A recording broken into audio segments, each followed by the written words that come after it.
some schools or like other schools that I have, meron kaming bingo socials, meron kaming mga pa-play-play na mga, ano yan, mga Ferris wheel, mga slides. But here in our school kasi, it's different.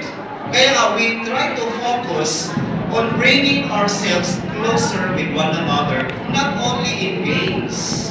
But not only in games, bear that in mind. A family day is not only in games, but it is also something, moments, even a minute to be with your kids. Moment, even during the eating time that you will be with your kids, with other people. That is also a sharing already of what a family is. And you know what? Some families can learn from you because that is a family day.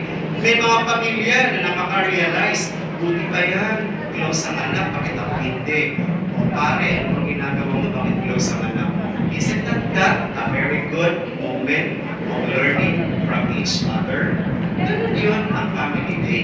Partly lang yun na merong ganong mga games para at least makita din natin how sports we are. This is not a contest. Hindi po siya contest. Hindi po siya na mag-away-away tayo, but just plainly a game for us to realize na magkakaisa pala tayo as a family in the Sacred Heart School.